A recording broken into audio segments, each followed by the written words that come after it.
wabarakatuh. Hai anak-anak kelas 3. Kembali lagi bersama dengan Bu Aziza. Anak-anak, berarti kalau ada Bu Aziza di situ adalah pelajaran tematik muatan bahasa Indonesia. Hari ini kita belajarnya nanti tematiknya tema 2, subtema 1.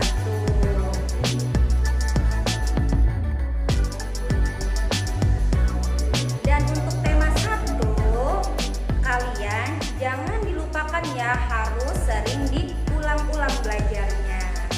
Oke anak-anak, sebelum kita mulai belajar pada hari ini, Bu Aziza mau tahu nih semangat kalian pagi ini gimana? Jadi nanti ketika Bu Aziza bilang semangat pagi, kalian bilangnya pagi, pagi, pagi. Semangat yes, yes, yes, tak pernah no, no, no. Semangat yes, tak pernah no. Semangat yes, yes, yes. Gimana? Bisa? Bu Aziza ulangi ya. 1, 2, 3. Semangat pagi, pagi, pagi, pagi. Semangat yes, yes, yes, tak pernah no, no, no. Semangat yes, tak pernah no. Semangat yes, yes, yes. Gimana? Sudah semangat pagi ini? Alhamdulillah ya. Walaupun kalian belajaran dari rumah dan dibimbing sama orang tua kalian, kalian harus tetap semangat. Tidak boleh malas. Oke sayang? Sudah siap belajar hari ini? Baiklah, sebelum kita mulai, kita ucapkan bersama-sama yuk basmalah. Angkat kedua tangannya. Bismillahirrahmanirrahim. Siapa di sini yang suka membaca buku? Terutama buku tentang dongeng. Atau siapa di sini yang suka diceritakan oleh ayah bundanya sebelum tidur?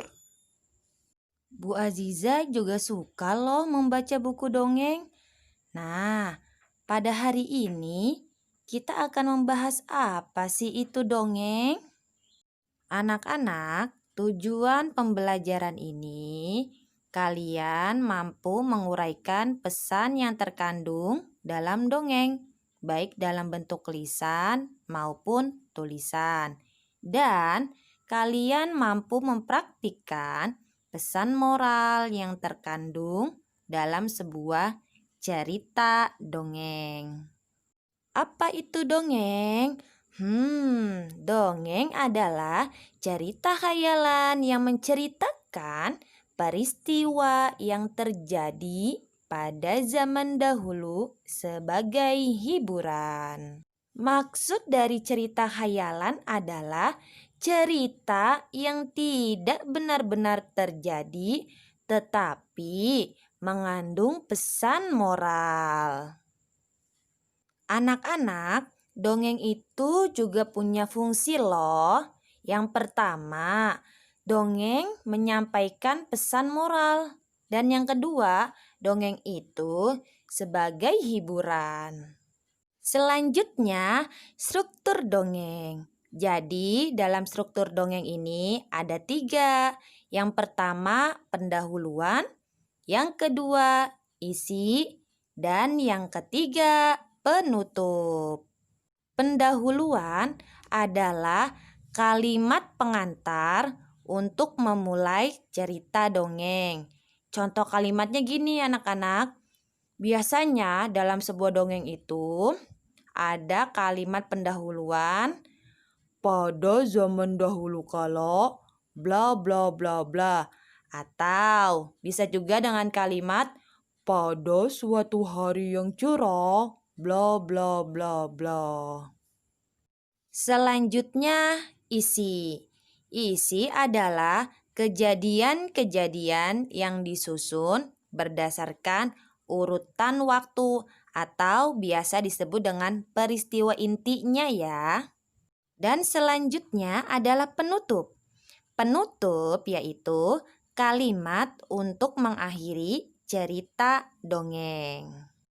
Dan contoh kalimatnya seperti ini. Akhirnya mereka hidup bahagia. Nah, itu ya anak-anak, 3 struktur dongeng yang harus kalian tahu. Anak-anak, dongeng biasanya mengisahkan tentang manusia, tumbuhan, atau hewan. Dalam dongeng terdapat unsur intrinsik. Apa itu unsur intrinsik dongeng? Unsur intrinsik dongeng adalah unsur-unsur yang terdapat dalam sebuah cerita. Baiklah anak-anak, kali ini kita akan mempelajari 4 unsur intrinsik dongeng, yaitu tema, latar, tokoh, dan amanat. Tema berbeda dengan judul. Tema biasanya bersifat lebih umum, sedangkan judul bersifat lebih khusus. Contoh, jika Bu Aziza ingin membuat suatu cerita, Bu Aziza harus menentukan temanya dulu, baru dapat membuat judul. Misalnya saja, temanya tentang kehidupan binatang, maka Bu Aziza bisa membuat judulnya berupa rubah dan buah anggur. Itu cara membuat tema dan judulnya ya. Unsur intrinsik dongeng yang kedua adalah latar. Latar merupakan tempat kejadian pada suatu cerita. Misalnya di rumah, di sekolah, di lingkungan sekitar kita, dan lainnya. Unsur yang ketiga adalah tokoh. Anak-anak, tokoh itu pelaku atau pemeran cerita. Nah, karakter dalam tokoh ada yang sifatnya baik dan ada yang sifatnya jahat loh. Kemudian, unsur intrinsik dongeng yang terakhir adalah amanat. Oke, amanat merupakan pesan yang terkandung dalam cerita. Anak-anak, ada banyak dongeng yang ada di negara kita. Misalnya saja Bu Aziza ambil 3 contoh dongeng yang terkenal ya di Indonesia. Ada dongeng tentang bawang merah, bawang putih, malin kundang, dan lutung kasarung. Anak-anak, dari 3 dongeng ini, apakah kalian tahu? Kalau ada yang belum tahu, kalian bisa membacanya ya. Atau kalian bisa meminta ayah bunda kalian untuk menceritakan dongeng tentang bawang merah, malin kundang, ataupun lutung kasarung. Oke anak-anak, pembahasan kita tentang materi dongeng sudah selesai. Dan untuk tugas, kalian cukup mencatat materi yang ada di video ini dan dicatatnya di buku tulis kalian. Oke? Alhamdulillah anak-anak, pembelajaran kita pada hari ini sudah selesai. Mari sama-sama angkat kedua tangannya dan ucapkan hamdalah. Alhamdulillahirobbil alamin.